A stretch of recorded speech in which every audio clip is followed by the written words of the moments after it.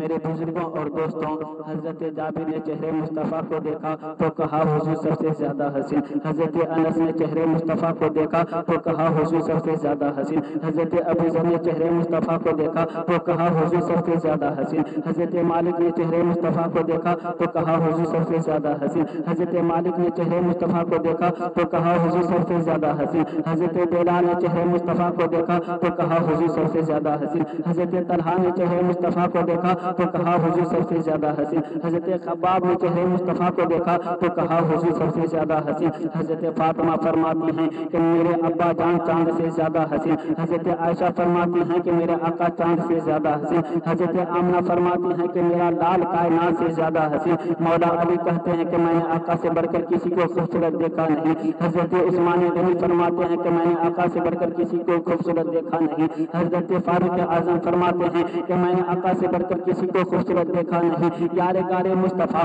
یعنی صدیق اکبر یہ فرماتے ہیں کہ میں نے آقا سے بڑھ کر کسی کو خوبصورت دیکھا نہیں۔ ایک روز حضرت ابوبکر صدیق رضی اللہ تعالیٰ عنہ رسول پاک صلی اللہ علیہ وسلم کی بارگاہ مقدسہ میں حاضر ہوتے ہیں، محبت سے عرض کرتے ہیں یا رسول اللہ صلی اللہ علیہ وسلم آپ سے بڑھ کر دنیا میں کوئی حسین و جمیل نہیں۔ آقا صلی اللہ علیہ وسلم فرماتے ہیں کہ اے پیارے صدیق صدقت، اے پیارے صدیق تم سچ کہتے ہو۔ اسی طرح ایک روز ابو جہل حضور پاک صلی اللہ علیہ وسلم کی بارگاہ میں حاضر ہوا اور کہا کہ اے محمد بن عبداللہ میرے نبی تم سے زیادہ کوئی بدصورت نہیں۔ آپ صلی اللہ علیہ وسلم نے فرمایا کہ اے ابو جہل صدقت، تمہارا کہنا بھی درست ہے۔ یہ سن کر صحابہ کرام حیران ہو گئے اور بارگاہ رسول میں حاضر ہوتے ہیں، محبت سے عرض کرتے ہیں یا رسول اللہ صلی اللہ علیہ وسلم یہ آپ نے کیا فرما دیا، بھلا دونوں باتیں کیسے صحیح ہو سکتی ہیں کہ سرکار دو جہاں صلی اللہ علیہ وسلم نے فرمایا اے میرے صحابہ تم کو حیران و پریشان ہونے کی کوئی ضرورت نہیں ہے، میں مثل آئینہ ہوں اور آئینہ میں جو جیسا ہوتا ہے ویسا ہی نظر آتا ہے۔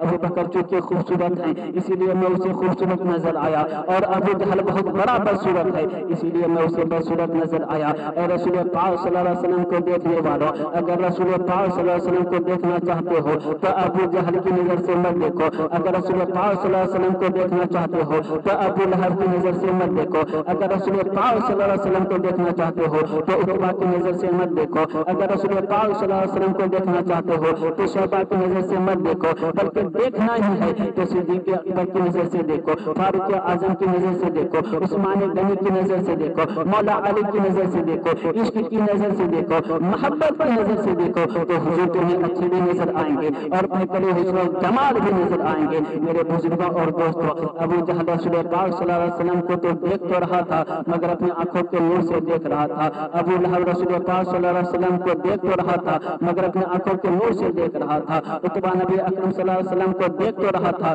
مگر اپنی آنکھوں کے نور سے دیکھ رہا تھا، شیبہ رسول پاک صلی اللہ علیہ وسلم کو دیکھ تو رہا رسول پاک صلی اللہ علیہ وسلم کو دیکھ تو رہا تھا مگر اپنی آنکھوں کے نور سے دیکھ رہا تھا، مگر جب صدیق اکبر دیکھ رہے تھے تو اپنے آنکھوں کے نور سے نہیں بلکہ ایمان کی نور سے دیکھ رہے تھے، فاروق اعظم دیکھ رہے تھے تو اپنے آنکھوں کے نور سے نہیں بلکہ ایمان کے نور سے دیکھ رہے تھے، عثمان غنی دیکھ رہے تھے تو اپنے آنکھوں کے نور سے نہیں بلکہ ایمان کے نور سے دیکھ رہے تھے، مولا علی دیکھ رہے تھے تو اپنے آنکھوں کے نور سے نہیں بلکہ ایمان کے نور سے دیکھ رہے تھے، اسی لیے آقا صلی اللہ علیہ وسلم انہیں خوبصورت نظر آئے اور پیکر حسن و جمال بھی نظر آئے۔ شاعر کہتا ہے کہ ابو جہل نے آقا کو ان آنکھوں سے نہ دیکھا، ابو جہل نے آقا کو ان آنکھوں سے نہ دیکھا جن آنکھوں سے صدیق عمر دیکھ رہے ہیں، جن آنکھوں سے صدیق عمر دیکھ رہے ہیں۔ اور شاعر کہتا ہے کہ آنکھ والا تیرے جوبن کا تماشا دیکھے، آنکھ والا تیرے جوبن کا تماشا دیکھے، دیدہ کور کو کیا آئے نظر کیا دیکھے، دیدہ کور کو کیا آئے نظر کیا دیکھے۔